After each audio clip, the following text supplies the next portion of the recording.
Intambara iracyakomeje mu gihugu cya Kongo. Kuva umunsi wa mbere isasu rivugira mu gihugu cya Kongo rirashwe na M23 cyangwa se M23 igerageza guharanira kwishyira no kwizana no kurwanya ihohoterwa ry'abakongomani batuye mu gihugu cya Kongo bavuga ururimi rw'ikinyarwanda cyangwa se bakoresha ururimi rw'ikinyarwanda. Muri abo twavuga mu bwoko bw'abanyamurenge hamwe n'ubwoko bw'abanyamasisi. Abo bose n'abandi benshi bagiye batandukanye bagezweho n'ingaruka n'imiyoborere mibi n'abayobozi ba Repubulika Iharanira Demokarasi ya Kongo itarigeze hagahenye na rimwe.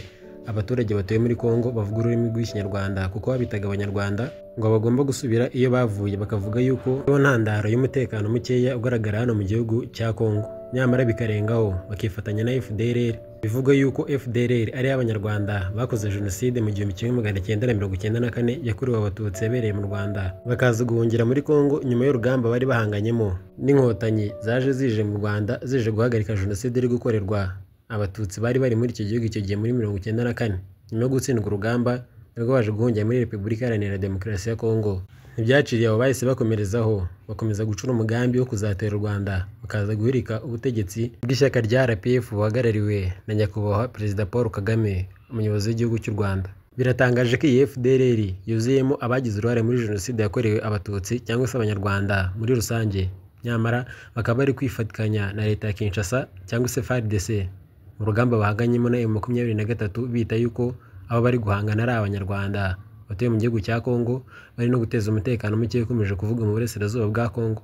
Nk'uko tubikesha imbwirwaruhame zigiye zitandukanye zivugwa n'abayobozi ba M23 n'amakuru dukesha ibinyamakuru bigiye bitandukanye, aho hose niho dukesha impamvu zatanzwe na M23 nk'impamvu iri guteza intambara M23 ihanganyemo na leta ya Kinshasa, kuko gufatwa nabi kwa leta ya Repubulika Iharanira Demokarasi ya Kongo, bafata nabi abaturage bari mu gihugu cya Kongo cyangwa se abakongomani bavuga ururimi rw'ikinyarwanda, bakicwa bagatotezwa n'ibindi bitandukanye, bagatwikirwa amazu, barega ntibarenganurwe. Ngo niyo mpamvu babonye ko nta yandi mahitamo uretse guhaguruka ubwabo bakirwanaho, bamaze kubona yuko nta garukiro bafite cyangwa se nta bandi butabazi bafite, bahitamo gukora umutwe wo kwirwanaho ariwo M23.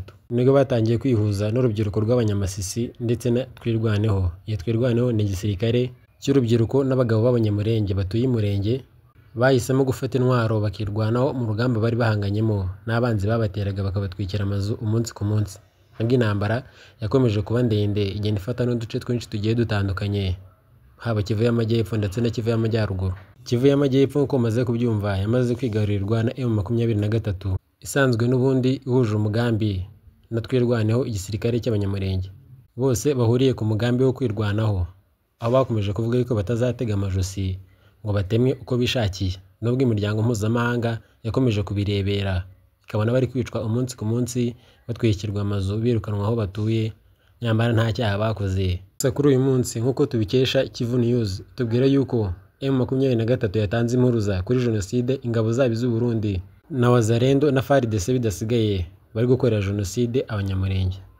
Umutwe wa M23 watanze impuruza kuri jenoside ivuga ko ihuriro ry'ingabo za leta ya Repubulika Iharanira Demokarasi ya Kongo iri gukorera abanyekongo mu bwoko bw'abanyamurenge jenoside iri ku rwego ruhambaye. Uyu mutwe mu itangazo warayisohoye wavuze yuko bari abaturage bari gukorerwa jenoside n'ihuriro rigizwe n'ingabo za FARDC, FDLR, Wazalendo n'ingabo z'u Burundi ku manywa y'ihangu.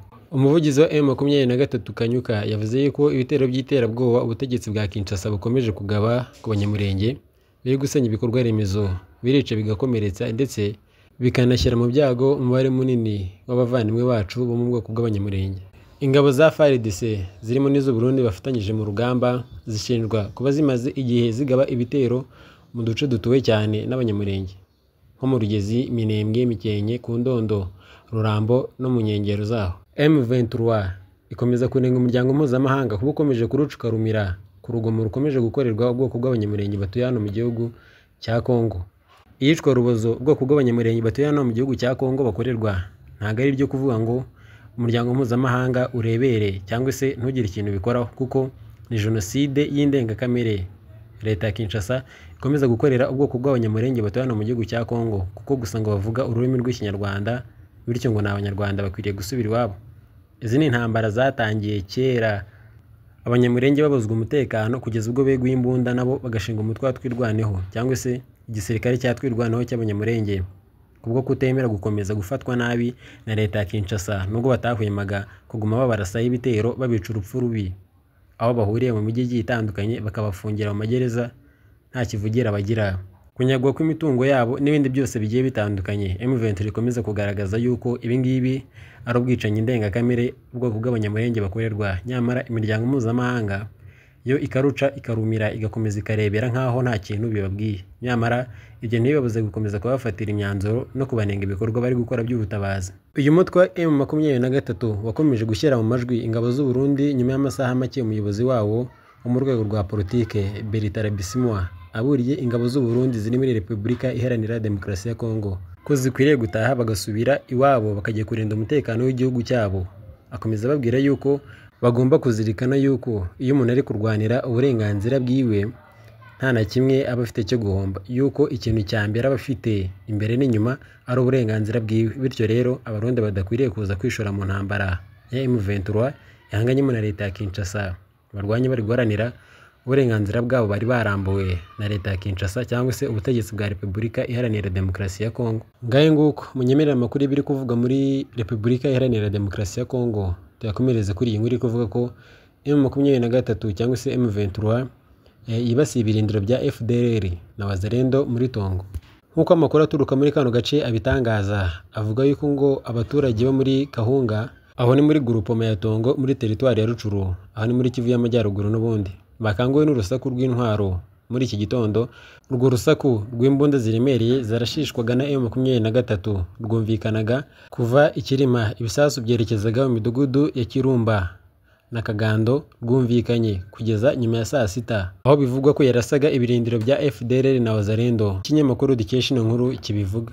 Umubare w'agateganyo w'abantu 5 bakomeretse n'umwe wapfuye, bose batuye hano muri Kagondo. Iyi nkuru nk'uko dukomeza tuyikesha mediacongo.net ivuga yuko byibuza imiryango 900 muri shoferi ya Bwito yose yahunze ingo mu byumweru 3 byonyine bishize kugira ngo ihungire muri centre ya Bambo muri teritwari ya Rucuru nyuma y'imirwano yabaye hagati ya Wazalendo n'inyeshyamba za M23. Ngaye nguko ayibikomeje kuvugwa muri leta Iharanira Demokarasi ya Kongo. Nkuko twabyiyemeje ko tuzajya tugeza abakunzi bacu amakuru ari update ari kuvugwa hirya no hino ku isi yose muri rusange, haba muri politike, mwiyobokamana, mu myidagaduro n'ahandi henshi yagiye hatandukanye. Munyemerere mbanyuriremo amwe mu makuru nanone akomejwe kuvugwa hano ku isi muri rusange aho dutuye. Perezida w'Ubufaransa Emmanuel Macron yakubiswe urushyi n'umugore wiwe Brigitte, ubwo bano bombi bari barimo batongana birangira Brigitte yivuye mu rushyi arukubita mu matama rwose Perezida w'Ubufaransa Emmanuel Macron. Emmanuel Macron yahuriye n'iri sanganya muri Vietnam, aho we na madamu we batangira uruzinduko bari kugirira mu majyepfo ashyira uburasirazuba bw'umugabane wa Aziya. Amashusho ari gukwirakwizwa ku mbuga nkoranyambaga yerekana Perezida w'Ubufaransa Emmanuel Macron akubitwa urushyi na madamu we ubwo bari bari mu muryango w'indege bitegura gusohoka. Hari andi makuru atugezeho kuri izi tariki 26 2025 avuga yuko ihuriro Alliance Fleuve Congo ribarizwamo umutwe wa M23 ndetse n'abatwirwanyeho ryataye muri yombi umwe mu basirikare b'intasi wari waroherejwe na Perezida Félix Antoine Tshisekedi ndetse na mugenzi we Evariste Ndayishimiye w'u Burundi. Babivugana bamwe mu bayobozi b'uyu mutwe wa M23 cyangwa se amwe mu bayobozi b'iri huriro rya Alliance Fleuve Congo. Aya ni amakuru yashyizwe hanze na bamwe mu bayobozi b'iri huriro rya M23, aho yatangaje yuko iyo ntasi yafatiwe mu bikorwa bifatwa nk'ubugambanyi bwo guhungabanya umutekano w'abayobozi ba AFC M23 mu buryo bwihishe. Ibazwa ry'uyu mugabo wafashwe, iyo ntasi yavuze yuko Perezida Félix Antoine Tshisekedi ndetse na mugenzi we Burundi Evariste Ndayishimiye bashaka gukoresha inzira zibanga kugira ngo basenye ubuyobozi bwa AFC M23. AFC mu mbabarire yaho ibiganiro by'idoha muri Qatar bikomeje kwanga gutanga umusaruro ku ruhande rwa Repubulika Iharanira Demokarasi ya Kongo. Uwatanze aya makuru kandi yanavuze yuko amashusho y'iyo ntasi yamaze gufatwa kandi ko agiye gushyirwa ahagaragara mu minsi mike iri imbere akagaragarizwa itangazamakuru muri rusange. Uko mubizi turi abadatenguha iyi nkuru mwebwe gusa mwitegure yuko ari mwebwe ba mbere izagerwa. Apfa kuba warakoze subscribe kuri YouTube ya Mazimaka Prince Official, naho nanjye narabyiyemeje nzajya mbagezaho amakuru ku bwinshi ari kuvugwa hirya no hino muri rusange, haba muri politiki n'andi henshi yagiye hatandukanye. Ibihe byiza rero, impagarike n'ubugingo n'amafaranga bidasigaye nibyo dukomeza kubifuriza. Mwebwe mwese mwakoze subscribe, udakuyemo no kutwereka yuko mudukurikiranye. Imigisha ibaganze iva ku Mana.